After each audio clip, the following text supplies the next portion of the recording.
मैं लंबा भाषण दूंगी आपको, तैयार हो? बोर नहीं होना है। और ये पूरा लंबा भाषण जो होगा वो सिर्फ इन तीनों को जिताने के लिए होगा, तो जिता भी लेना। देखिए, ये मिथिला की पावन धरती है। उच्छेद भगवती, सिद्धपीठ और माता सीता की धरती है। इस धरती को प्रणाम। ये महाकवि कालिदास जी की धरती है, इसको मेरा नमन। यहाँ एक आध्यात्मिकता की धरती है, आध्यात्मिकता का मिसाल है। आपने इस देश को बहुत कुछ दिया, इस देश के निर्माण में, इस देश के अध्यात्म में, इस देश की राजनीति में आपकी बहुत बड़ी भागीदारी है। तो सबसे पहले मैं चाहती हूं कि खास तौर से जो नौजवान है,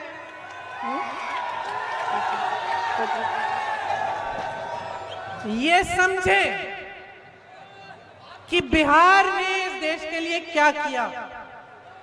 आपकी धरती ने इस देश की आजादी के लिए, इस देश के निर्माण के लिए, इस देश के इतिहास के लिए क्या किया है। ये वो धरती है, बिहार की धरती, जहां से हमारे सत्याग्रह का आंदोलन शुरू हुआ। आपके पूर्वज जो किसान थे, एक ऐसे समय में जबकि ये व्हाट्सएप नहीं था जो आप लोग इस्तेमाल करते हो, कि फट से कि फोटो ले ली, फट से वहां पहुंच गई दिल्ली, ये नहीं था। सोच लो, उस समय में जब फोन नहीं था, टीवी नहीं था, मुश्किल से 1-2 अखबार थे, अंग्रेज उस अखबार में कुछ छापने भी नहीं देते थे। उस समय आपके पूर्वजों ने एक ऐसा आंदोलन किया, ऐसी वीरता, ऐसा धैर्य दिखाया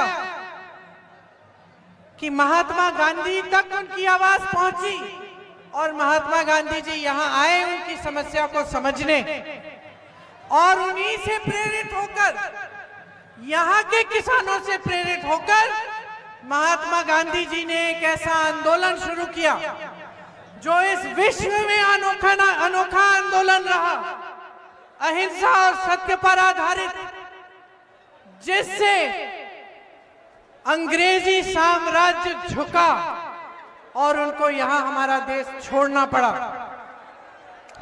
ये है बिहार का इतिहास, ये है बिहार की महानता, ये है बिहार का देश के निर्माण में, देश की स्वतंत्रता संग्राम में, देश की आजादी में, देश के संविधान बनाने में बिहार की भागीदारी।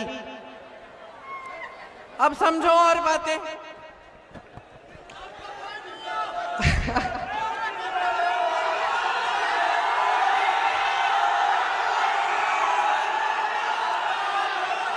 इस देश का संविधान जो आपके पूर्वजों के संघर्ष ने बनाया, जो महात्मा गांधी जी, अंबेडकर जी, नेहरू जी जैसे तमाम महापुरुषों ने जिसके लिए बड़ी बड़ी कुर्बानियां दी,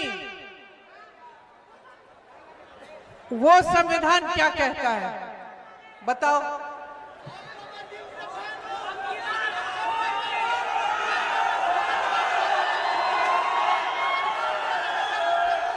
सबसे बड़ी चीज क्या है इस संविधान में? लोकतंत्र हमारा क्या है कि वो महिला जो वहां खड़ी है, कि ये नौजवान जो यहाँ खड़ा है, वो उस दीवार पे से जो हाथ हिला रहा है, वो आप जो इस छत पे खड़े हो, आपके अधिकार और प्रधानमंत्री नरेंद्र मोदी जी के अधिकार और अमित शाह जी के अधिकार और मेरे अधिकार और इस देश के एक एक वासी के अधिकार समान है। ये है हमारा लोकतंत्र जो आपको शक्ति देता है। जो आपकी शक्ति को पहचानता है, जो आपकी शक्ति को सर्वोपरि रखता है। ये हमारा संविधान जो कहता है कि किसी भी जाति के हो, किसी भी धर्म के हो, चाहे गरीब हो, चाहे अमीर हो, चाहे अडानी जैसे बड़े लुटेरे उद्योगपति हो, चाहे कोई गरीब किसान खेती में काम कर रहा हो, उसको समान दृष्टि से देखना है, उसके वही अधिकार है। उन सबको वोट का एक अधिकार है। तो आज चुनाव के समय में यहां आई हूं। आज आधा बिहार, मतलब बिहार की आधी आबादी पोलिंग में है, वोट देने जा रही है। लेकिन अफसोस की बात यह है कि इसी बिहार में इस सरकार ने और चुनाव आयोग ने 65 लाख वोट काटे हैं। कल मेरे भाई ने एक बड़ा खुलासा किया, राहुल गांधी जी ने, जानते हैं उनको? किसके लिए लड़ते हैं? आपके लिए लड़ते हैं, सच्चाई के लिए लड़ रहे हैं। राहुल गांधी की लड़ाई आपकी लड़ाई है, संविधान की लड़ाई है, न्याय की लड़ाई है, वही लड़ाई जो महात्मा गांधी लड़ रहे थे। और कल राहुल गांधी ने एक बहुत बड़ा खुलासा किया कि हरियाणा में जब इसी तरह विधानसभा का चुनाव हुआ तो पूरा का पूरा चोरी किया गया, 25 लाख वोट फर्जी लगाए गए। एक सुंदर सी सुनो, मजेदार बात है, चुनाव आयोग इतना दिलचस्प बन गया है कि एक सुंदर सी विदेशी महिला की फोटो लेके के चुनाव की जो सूची है उसमें डाल के उससे फर्जी 20 वोट डलवा दिए। समझ रहे हैं? वो यहाँ की है भी नहीं, वो हिंदुस्तानी भी नहीं है। यहाँ बिहार के 65 लाख वोट काटे हैं, ज्यादातर महिलाओं के काटे हैं, मेरी बहनों के काटे हैं, जो अपना पसीना बहाती हैं, रोज खेती में काम करती हैं, घर पे संघर्ष करती हैं, समाज में संघर्ष करती हैं, कमा नहीं पा रही हैं, इनका वोट काट के विदेशी महिला का वोट उसमें डाल दिया है फर्जी। ये है हमारा चुनाव आयोग। और किसके साथ ये काम हो रहा है? उन्हीं के साथ जो निष्पक्ष चुनाव में कभी चुनाव जीत ही नहीं सकते। नरेंद्र मोदी जी, अमित शाह जी, उनकी सरकारें, उनके मंत्री, मैं चुनौती देती हूं उनको, निष्पक्ष चुनाव कराएं, निष्पक्ष चुनाव कराएं, देखते हैं कौन जीतता है। सच्चाई ये है, डरपोक के सारे आपसे डरते हैं, आपसे डरते हैं। आप अपने अधिकारों के लिए प्रदर्शन करते हो, आपको पीटने की कोशिश, आपको पकड़ के जेल में डाल देते हैं, प्रशासन आ जाता है, पुलिस आ जाती है, आपको पीटने के लिए इस देश की जनता को, आपसे डरते हैं। आपके वोट काट रहे हैं क्योंकि आपके वोट से डरते हैं, आपकी शक्ति से डरती हैं। तो सबसे पहले तो अपने आप को पहचानो, इस देश की जनता हो, इस देश की शक्ति हो, पहचानो अपने आप को, अपनी जिम्मेदारी पहचानो। आपसे भी शिकायत है, ऐसी बात नहीं है, सिर्फ अच्छी बातें बोलने नहीं आई हूं, आपसे शिकायत है। और शिकायत है मेरी बहनों, मैं कई महिलाओं के घर जाती हूं गांव में और बातचीत कर लेती हूं, और कई बार मुझे ऐसा मिला कि घर में पानी नहीं आ रहा है, खंबा है, बिजली नहीं है, बच्चों के लिए पाठशाला नहीं है गांव में, सड़क टूटी फूटी है, उस पर चला नहीं जा रहा है, और मुझे बता रही हैं कि वोट तो हम इसी विधायक को देंगे। मैंने कहा कहाँ का है विधायक? कहती है भाजपा का है। मैंने कहा क्यों दोगी, कुछ किया नहीं है उसने तुम्हारे लिए? कहती है क्योंकि हमारे घर आए थे, हमसे प्रार्थना कराए, हमसे शपथ दिलवाए कि हम धर्म के नाम पर भाजपा को ही देंगे वोट। तो मेरी शिकायत ये है बहनों, जागरूक बन जाओ, समझ लो कि क्या हो रहा है तुम्हारे साथ। और भाइयों, जब कोई नेता सामने आए और ध्यान भटकाने की कोशिश करे, अब मैं यहां आकर इस बड़े मंच पे खड़े होकर आपको फिजूल की बातें करना शुरू कर दूं, जैसे मोदी जी करते हैं। मोदी जी कहते हैं कि कांग्रेस के पोस्टर देखो, उन्होंने पोस्टर पे तेजस्वी जी को बौना बना रखा है। फिर वो बोलेंगे आरजेडी का पोस्टर देखो, उस पे राहुल गांधी वोट चोरी के खिलाफ लड़ने वाले, उनको बौना बना रखा है। अरे भैया, प्रधानमंत्री है और कोई काम नहीं है कि दूसरों के पोस्टर देखते रहो। तुम्हें क्या चोट पहुंच रही है भाई? आपको क्या चोट पहुंच रही है कि किसको बौना बनाया, किसको बड़ा बनाया? आप तो अपना चेहरा चमकाते रहते हैं, आपके तो बड़े बड़े पोस्टर हैं, आप तो टीवी के हर चैनल पे रोज रोज दिखते हैं सबको। आपका काम क्या है? नरेंद्र मोदी जी का काम क्या है? प्रधानमंत्री का काम क्या होता है बताओ? तुम्हें रोजगार दिलाना, तुम्हारे लिए शिक्षा संस्थान बनाने, ये जो पेपर लीक हो रहे हैं इसको रोकना, ये मेरी बहनों को सुरक्षित रखना, इनके लिए मौके दिलवाना, ये भी रोजगार ले, ये भी अपने पैरों पे खड़ी हो। छोटी छोटी बच्चियां हैं, उनको शिक्षा मिले, आगे बढ़े, वो लोगों को इकट्ठा रखना, देश में उन्नति बनानी, देश में एकता बनानी। और ये करते क्या रहते हैं? फूट फैलाते रहते हैं, मंच पर आते हैं, फिजूल की बातें करते हैं। तो मैं कह रही हूं कि कोई भी नेता आए, किसी भी पार्टी का हो, मेरी पार्टी का भी हो, फिजूल की बातें करेगा, ध्यान भटकाने की बातें करेगा, तो सबक सिखाओ, सबक सिखाओ। ये है शिकायत मेरी। अरे 20 साल से चले आ रहे हैं, 20 साल से एनडीए की सरकार है, कौन सी तरक्की हुई भाई तुम्हारी? कौन सी तरक्की हुई? आगे बढ़े हो तुम? अंगोछे वाले रोजगार मिला? टी शर्ट वाले नहीं मिला ना? बहन, तुम्हें क्या मिला? अभी हफ्ते पहले तो 10,000 रुपए दे दिए तुम्हें खुश करने के लिए, इससे पहले क्या मिला? 20 सालों में कुछ मिला? तो ये 10,000 रुपए क्या बने जो हफ्ते पहले, चुनाव के पहले मिल रहे हैं? क्या बने? क्या बने? घूस। अरे घूस की इतनी आदत हो गई है, इतना भ्रष्टाचार कर डाला है, आप एक भी छोटा काम, पहचान पत्र बनाना है, कुछ भी करना है, कर नहीं सकते बगैर घूस दिए। तो ये कह रहे हैं चलो हम बिहार की महिलाओं को भी थोड़ा सा घूस दे देते हैं, 10,000 रुपए हमें वोट मिल जाएगा। ये कोई बात नहीं हुई, गलत बात है।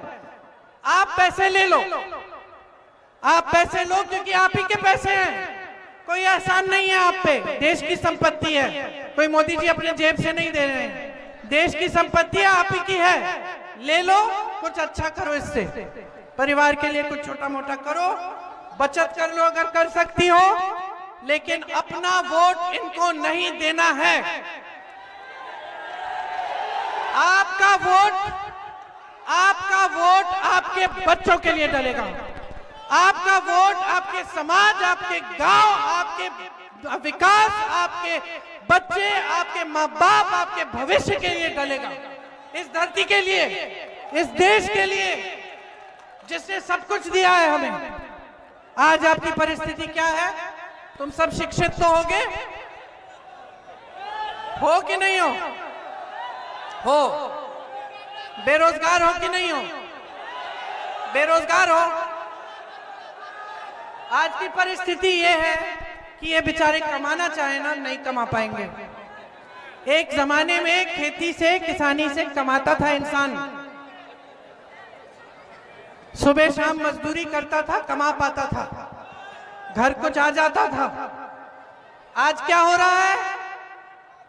आपको खाद नहीं मिलता समय पे, आपको उपज का दाम नहीं मिलता, आपको न्यूनतम समर्थन मूल्य नहीं मिलता, ट्रैक्टर चलाना पड़ता है, ट्रैक्टर पे जीएसटी, पेट्रोल पे जीएसटी, डीजल पे जीएसटी नहीं, पेट्रोल के दाम महंगे हो गए हैं, डीजल महंगा हो गया है। तो कमाओगे कैसे? कमाओगे कैसे? ठीक है, खेती किसानी से कमाते थे, अब नहीं कमा पाते। अब बड़े बड़े उद्योगों की बात करते हैं। ये लोग कहते हैं ना 70 सालों में कांग्रेस ने क्या किया। मैं सूची निकालूंगी ना, 1 घंटे के लिए यहाँ खड़ी रहूंगी, क्या किया। IIM, IIT, एम्स, बड़े बड़े उद्योग, बड़े बांध, बड़ी नहरें, बड़े पुल, सारे कांग्रेस के जमाने में बने। इन्होंने क्या बनाया? इनके 27 पुल तो 3 साल में गिर गए। इन्होंने कोई बड़ी संस्था बनाई, कोई विश्वविद्यालय नया शुरू किया, कोई बड़ा उद्योग लगाया। जो चीनी के मिल थे वो भी बंद हो गए। यहां बिहार में रिफाइनरियां होती थी, बिहार में सब कुछ बनता था, पेपर मिल, चीनी मिल, इतनी सारी चीजें। शिक्षा की व्यवस्था इतनी अच्छी थी कि यहीं से सबसे बड़े बड़े अधिकारी जाते थे। IPS, IFS, IAS, नाम लोग बिहार के होते थे।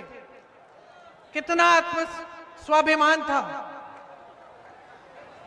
कितना आत्मसम्मान था। आज क्या है? शिक्षा ठप। उद्योग, जितने भी बड़े बड़े उद्योग थे सरकारी, कहां गए? किसके पास? अडानी और अंबानी के पास। देश के बंदरगाह, देश के हवाई अड्डे, आप नाम लीजिए, सारा इनको सौंप दिया है।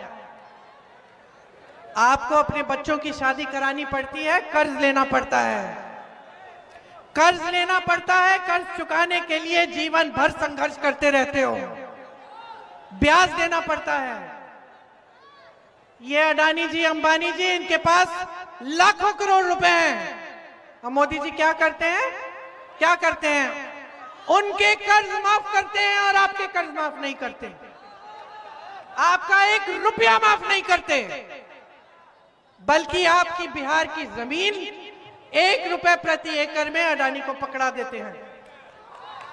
ये खड़े हैं ना नौजवान यहां बेरोजगार, इस एक एक नौजवान को अगर 1-1 एकड़ जमीन दे दी होती 1 रुपए के दाम में, तो क्या तुम नहीं कर सकते थे अपना भविष्य उज्जवल?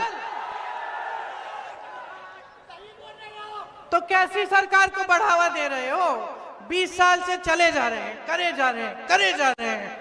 अब अंतिम वो आ गया है कि अब वोट चोरी भी शुरू,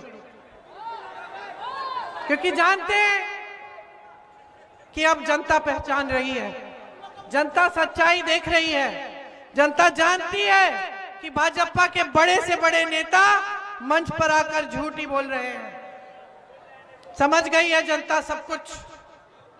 जनता का ये हाल कर दिया है कि यहां से, बिहार से पलायन करके बाहर जाना पड़ता है। ये कोई आसान काम है? कल तुम लोगों को जाना पड़ा है, अभी तो तुम बहुत नौजवान हो, 2-3 साल में जाना पड़ेगा। यहां तो तुम्हें रोजगार मिल नहीं रहा है। जब तुम जाओगे बड़े शहर में, किसी को नहीं जानोगे। बड़े शहर में लाखों करोड़ों लोग होते हैं, कोई किसी को नहीं मानता, कोई अपना नहीं होता है, कोई अपना नहीं होता है। आप जानते हैं, मेरे से अच्छी तरह जानते हैं। वहां जाओगे, कहीं एक कमरा मिल जाएगा, उसमें 8-10 लोग इकट्ठे रहोगे, जाओगे मजदूरी ढूंढोगे, कोई नौकरी ढूंढोगे, कोई भी वेतन दे, कितना भी पैसा दे, बोलोगे कोई बात नहीं, थोड़ा तो कमा लेंगे, चलो कर लेते हैं, नौकरी मिल रही है, मजबूरी है। नौकरी करोगे, पसीना बहाओगे, थोड़ा सा बच जाएगा, घर भेजा करोगे। परिवार को देखोगे नहीं। जो शादीशुदा है वो अपनी बीवी को छोड़ के जाता है, अपने बच्चों को छोड़ के जाता है। जो यहाँ पे परिवार संघर्ष करता है वो अकेला करता है। ये मेरी बहनें हैं, जिसके पति पलायन करके गए हैं, मैं जानती हूँ, अकेली हो, अकेले संघर्ष करना पड़ता है। वो आ नहीं पाता, चाहे कितना भी चाहे, वो लौट नहीं पाता। सिर्फ छुट्टियों में आएगा, छठ के लिए आएगा, दिवाली के लिए आएगा, बाकी समय सारे संघर्ष तुम खुद करोगी। बच्चों को संभालोगी, कोई बीमार पड़ेगा उसका इलाज कराओगी, किसी को अस्पताल या डॉक्टर के पास ले जाना है, इधर से उधर दरवाजे खटखटाओगे, भटकती जाओगी, अकेली हो। और वो वहां पे अकेला है और वो संघर्ष कर रहा है और तुम संघर्ष कर रही हो। आज ये बना दिया है बिहार को कि यहां नौकरी नहीं मिल रही है? क्या आपके दिलों में दुख नहीं होता कि अपने परिवार से इतना दूर जाना पड़ता है, इतना संघर्ष करना पड़ता है, और वहां शहर के लोग भी आपका अपमान करते हैं और आपको वो अपमान भी सहना पड़ता है? चुपचाप से पी लेते हो क्योंकि मजबूरी है। बिहार आओगे, वापस आओगे, यहां भी रोजगार नहीं मिलेगा, चलो सह लेते हैं, कोई बात नहीं, बोलने दो। ये स्थिति है आज आपकी, और आपको कोई जरूरत नहीं है कि कोई मेरे जैसे नेता दिल्ली से आकर आपको समझाए। ये जो स्थिति आप समझते हैं, आप जी रहे हो, रोज सुबह उठते हो, घबराहट होती है, दिवाली आ रही है, हाँ खुशी होती है, लेकिन अंदर से घबराहट भी होती है। मेहमान आएंगे, घर आएंगे, खाना बनाना पड़ेगा उनके लिए, घर की लिपाई पुताई करानी पड़ेगी, कुछ टूटा हुआ है मरम्मत करनी पड़ेगी, कैसे करेंगे? घबराते हो, चैन का जीवन नहीं जी पा रहे हो, और ये गलत बात है। गलत बात इसलिए कि जो सरकार है वो गलत नीतियों से आपका प्रदेश चला रही है। अफसोस की बात तो ये है कि आपके अपने नीतीश जी भी खुद नहीं चला पा रहे हैं, क्योंकि मोदी जी और अमित शाह उन पर हावी हैं। आपकी सरकार दिल्ली से चल रही है, यहाँ के double engine double engine double engine, असलियत ये है सिंगल इंजन है, और मोदी जी चलाते हैं, चाबी उनके पास है, ऑन वो करते हैं, ऑफ वो करते हैं। तो जो निर्णय यहाँ पे बिहार की धरती पे बिहार के वासियों के लिए लेने चाहिए, वो भी नहीं ले पा रहे हैं। और ये पोस्टरों की मैंने बात की, मोदी जी देखते रहते कि किसका कहां पोस्टर है। अरे खुद तो नीतीश जी को मंच पे नहीं लाए हैं, उनके मंचों को देखो, सिर्फ मोदी जी छाए हुए हैं, नीतीश जी को सम्मान नहीं दे रहे हैं, बिहार की जनता को सम्मान नहीं दे रहे हैं। तो बिहार का भविष्य क्या है? फिर भविष्य क्या है? तो ये है आपकी परिस्थितियां, ये है आपकी असलियत। अब बताओ, बदलनी है कि नहीं? और जोर से, किसके लिए बदलोगे? अपने लिए बदलोगे, अपने लिए बदलोगे। और सुन लीजिए, ऐसा नहीं होना चाहिए कि आंखें मूंद करके आपने किसी को वोट दे दिया। आप देखो कौन क्या काम कर रहा है। कांग्रेस पार्टी की राजस्थान में सरकार थी, 25 लाख तक स्वास्थ्य बीमा मिलता था। मतलब तुम बीमार पड़े, भगवान ना करे लेकिन कोई बड़ी बीमारी हो गई, 25 लाख तक उसका इलाज सरकार दे रही थी। मैं जब गई राजस्थान तो मुझे ऐसे लोग मिले, रो रहे थे कि दीदी हार्ट का पूरा ऑपरेशन हुआ है, कैंसर का पूरा इलाज हुआ है, 1 रुपया नहीं देना पड़ा। एक महिला ने मुझसे कहा, ये जो स्कीम है ना, आप पूरे देश में लागू कराओ, इससे इतने गरीबों की मदद हो जाएगी। हम इसको बिहार में लागू करना चाहते हैं। करके दिखाया है, करके दिखाया है। इसलिए आज तेलंगाना और कर्नाटका में कांग्रेस की सरकार है, हर महीने महिलाओं को पैसे मिलते हैं। गरीब परिवारों की महिलाओं को 2500 रुपए हर महीने मिल रहे हैं। हम यहां पे भी आपको 2500 रुपए हर महीने देना चाहते हैं। भूमिहीन परिवारों को हम मकान या 3 से 5 डिसमिल जमीन देना चाहते हैं, और वो जमीन मेरी बहनों आपके नाम होगी, आपके नाम में, और जो पैसे आएंगे सीधे आपके खाते में आएंगे, ताकि आप मजबूत हो। आपका जो विधवा पेंशन है वो 1500 रुपए होगा, और हर साल 200 रुपए बढ़ाया जाएगा। जो दिव्यांग पेंशन है वो 3000 रुपए किया जाएगा। मनरेगा में मजदूरी 300 रुपए में मिलेगी, तो मजदूरी के लिए 300 रुपए मिलेंगे, और मनरेगा के दिन 2 गुने किए जाएंगे। किसान सुन लीजिए जो यहां मौजूद हैं, गारंटी दे रहे हैं हम आपको कि न्यूनतम समर्थन मूल्य आपको मिलेगा। आपके लिए मंडियां खुलवाई जाएंगी, आपकी मदद होगी। 200 यूनिट बिजली मुफ्त में मिलेगी। जीविका बहनें सुन लें, 30,000 का आपका वेतन होगा प्रति माह और आपकी नौकरी पक्की होगी। मेरे नौजवान भाई यहां खड़े हैं। पेपर लीक की मैंने बात की, पूरी आपकी जवानी बर्बाद हो जाती है। आप ठहरे रहते हैं, पेपर देते हैं, लीक हो जाता है, चलो कोई बात नहीं, 6 महीने में रिजल्ट आ जाएगा, फिर से पेपर दे देंगे, रिजल्ट आ गया, नियुक्ति नहीं हुई, और ठहरेंगे। ठीक है, किसी और नौकरी के लिए हम वो ट्राई भी नहीं करेंगे, कोशिश भी नहीं करेंगे, क्योंकि ये हो जाएगी एक ना एक दिन। ठहरे रहो, सालों ठहरे रहो। यूपी में तुम्हारे जैसे नौजवानों से मिली हूं जो 28-29 साल तक ठहर रहे हैं। मुझे कहा उन्होंने शादी नहीं हो पाई, रोजगार नहीं मिला, हमने कोशिश भी बंद कर ली, क्योंकि हमने इतने एग्जाम दे दिए थे, पेपर लीक हो गए थे, लेकिन हमने सोचा एक ना एक दिन तो हो ही जाएगा। हम जब जब गए बोला 6 महीने में होगा, 6 महीने में होगा, हमने काम रुक जाते हैं। तो इस चीज को बंद करने के लिए, इन घोटालों को बंद करने के लिए एक जॉब कैलेंडर निकालेंगे।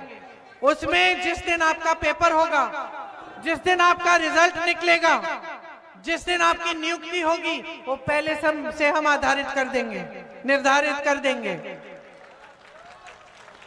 और अगर किसी ने उसके साथ खिलवाड़ किया तो उस पर सख्त से सख्त कार्रवाई होगी। आज बिहार में हजारों सरकारी रोजगार, सरकारी पद खाली पड़े हैं।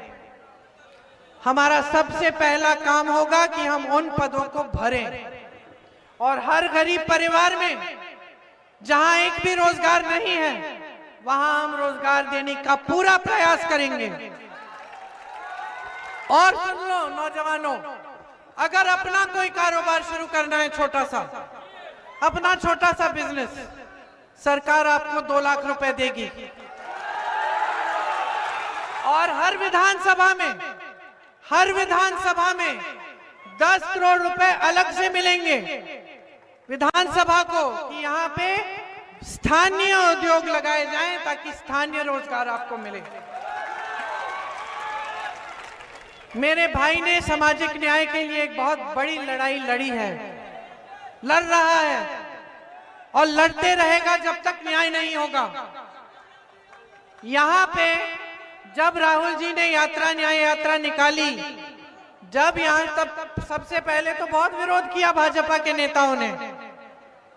तब जब 24 का चुनाव हुआ और नतीजा एकदम उनके मुताबिक नहीं गया, उनको लगा कि इसमें बात में कुछ दम है, कहीं चुनाव हम हार ना जाएं, तो चलो हम भी कह देते हैं कि हम जातिगत जनगणना बिहार में भी करेंगे।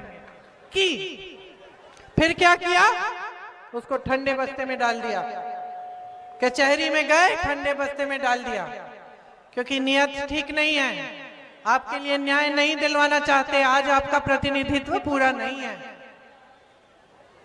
पिछड़ी अति पिछड़ी जातियों का, दलितों का ठीक ढंग से प्रतिनिधित्व नहीं है, चाहे जहां भी आप देखें।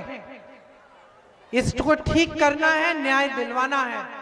इसीलिए पंचायती राज और नगर निकायों में ईबीसी आरक्षण 30% और दलित आरक्षण 20% किया जाएगा, और अति पिछड़ा वर्ग अत्याचार निवारण अधिनियम बनाया जाएगा, जिससे ये जो अपराध अत्याचार बढ़ रहे हैं बिहार में 3 गुना हो गए हैं। सबसे ज्यादा अति पिछड़ी जाति पर, दलित पर, अल्पसंख्यकों पर और महिलाओं और बच्चों पर। इस अपराध को रोकना है, और रोकने के लिए हम ठोस कार्रवाई करेंगे। निजी शिक्षा संस्थानों में भी ईबीसी, ओबीसी, दलित के लिए आरक्षण लागू होगा। तो ये सब चीजें हम आपके लिए करना चाहते हैं। हम इसलिए करना चाहते हैं क्योंकि हम अच्छी तरह से समझते हैं कि आपका संघर्ष क्या है। दुख होता है हमें दुख होता है हमें कि इतनी महान धरती, इतनी महान जनता, आपकी तरह किसी के पास काबिलियत नहीं है। जिस तरह से आप काम करना जानते हैं कोई नहीं जानता है। जिस तरह से आप दिन रात एक करके किसी न किसी तरह से अपने परिवारों के लिए कमा रहे हो, हम समझते हैं। हम चाहते हैं कि आपका विकास हो, कि बिहार फिर से बुलंद हो, कि बिहार की ये धरती फिर से खुशहाल हो, और कि ये लूट बंद हो, ये भ्रष्टाचार खत्म हो, और ये जो वोट चोरी इन्होंने शुरू की है इस पे रोक लगे।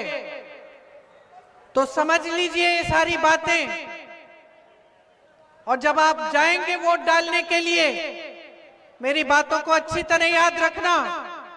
ये वोट सोच समझ के अपने दिल से देना, अपनी इस महान धरती के लिए।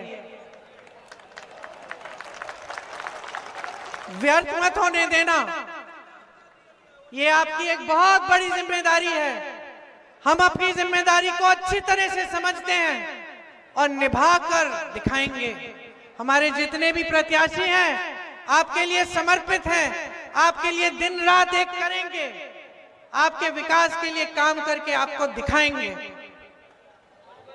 तो एक बार जोर से मेरे साथ बोलिए, बिहार की धरती की जय, बिहार की धरती की जय, बिहार की धरती की जय। याद रखना मेरी बातों को। चुनाव के दिन भारी से भारी बहुमत से हमारे तीनों प्रत्याशियों को जिताना, बिहार में महागठबंधन की सरकार लाना और अपने भविष्य को फिर से उज्जवल बनाना। धन्यवाद। जय हिंद।